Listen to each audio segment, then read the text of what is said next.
Hey everybody, it's another edition of Tony's Timepiece Review. Today is May 21st, 2018, and I haven't done a video in a while apart from the walking video I did just the other day. And I don't know if any of you watched it or not, but basically said I had a new watch coming in. I got a new watch, and yes, I bought another Hamilton. This is now my third Hamilton. This is the Khaki Field automatic, 38 millimeters with an 80-hour power reserve. And I'll get into it in just a second. So I've already, in my previous Hamilton videos, I think I'm probably pretty sure that I explained the history of Hamilton, so I don't want to get into that whole thing. If you really want to know, you can go back. Hamilton started in 1892 in Lancaster, Pennsylvania, and produced their first timepiece in 1893. Then in the 60s, they made pocket watches. They made field watch became popular in the war, World War II, I believe. A lot of the servicemen had khaki watches, whatever. Again, I don't remember everything about every company that I review. It's like I know a certain amount, and I'm not claiming to know everything about it, or every specifics. But excuse me. But this came today, and why did I buy another Hamilton, especially when I do have the Khaki King? The Khaki Navy sub I have is completely different. That's based off of the Piping Rock, so it really has nothing to do with the Khaki King or this Khaki Field. A couple of things is that I bought this one. Let me go to my Khaki King. It's a 40 millimeter. It has a day date at the 12 o'clock position. 40 millimeters, and it has a black dial. This is 38 millimeters, so I've gone smaller. And the reason being is because I've been wearing my Rolex Datejust a lot, and that's a 36 millimeter. I was wearing bigger watches up into the 44 millimeters, and now they just seem like huge on my wrist, so I don't really wear them. But so the 40 millimeter is about the biggest I'm gonna wear nowadays. Occasionally I wear my Glycine, which is like a 41 millimeter, but and then if I wear my Luminox, then that's 43 millimeters, and that's a whole different style of watch, so that's whatever. But for this, it's 38 millimeters. I bought the silver dial because I have so many watches with black dials. I'm just getting tired of too many black dial watches. So, and I prefer not having a day date at the 12 o'clock. And I know a lot of people like that. Me, I don't really care either way. But this doesn't have crown guards on it, so it has a relatively big crown. It has a polished case. I'm sorry, brushed case with a polished bezel. It's a pretty nice looking watch. Leather strap, very thick, very durable. I don't like these straps too much because they hurt my wrist, and then the watch goes off to the side, so I really have to get used to it because I have a weird wrist size.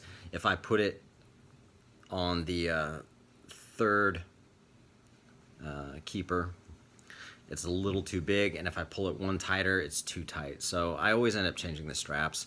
But either way, 80-hour power reserve. How does it? It has an ETA movement in it. They're owned by the Swatch Group. Why did I buy another khaki watch on top of that? Is my Khaki King is the most accurate automatic timepiece that I own. I don't know what it is about it. It just keeps perfect time. Not perfect. I mean, it loses a few seconds here and there, or gains a few seconds here and there. My Rolex keeps really good time, but it needs to be serviced. Because that's running about maybe 20 seconds a day, so I have to pull the crown out and let it sit for 30 seconds before I put the crown back in, so I thought I'd get another khaki. I was initially going to buy a IWC Mark 18 Petite because I like that, but the thing is that I didn't really want to spend another $3,400, $3,500 on a watch that ultimately doesn't.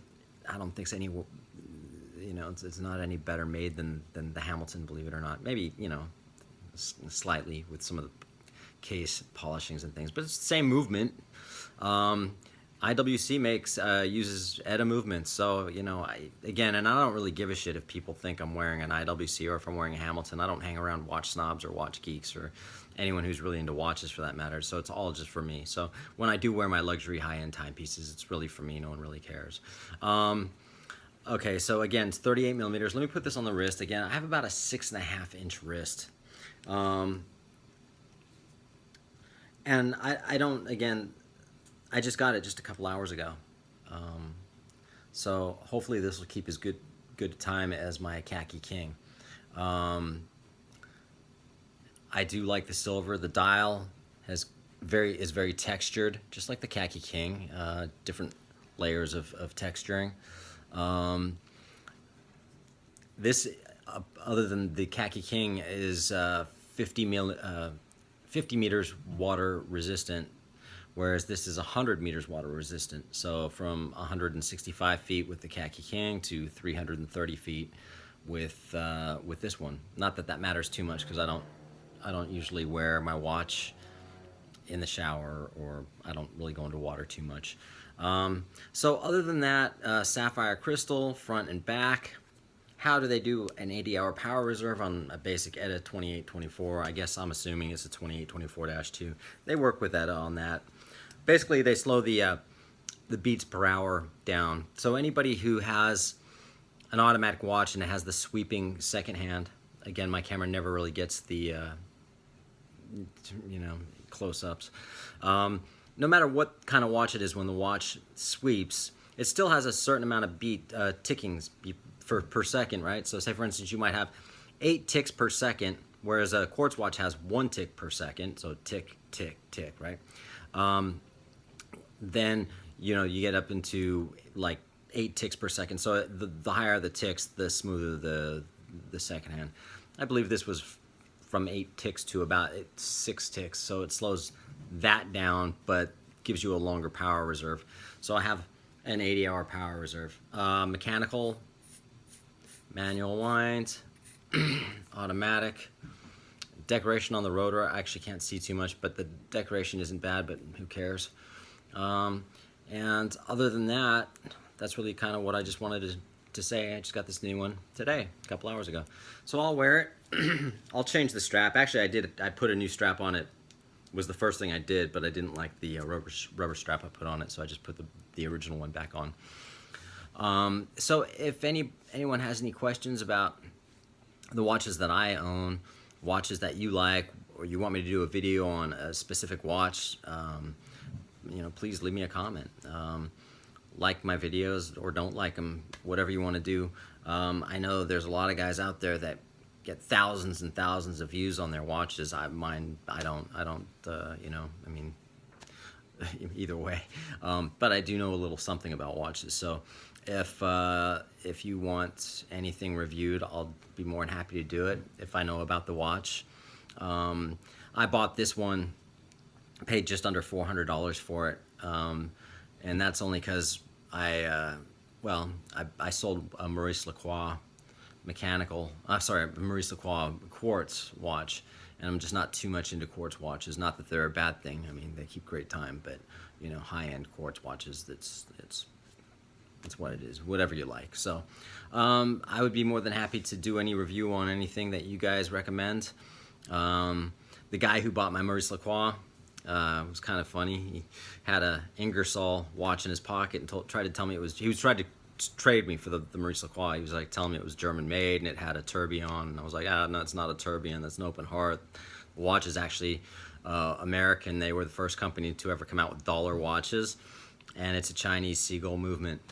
And he was like, oh, so I go, well, you know, so next time you pull anything out of your pocket, please give me the cash.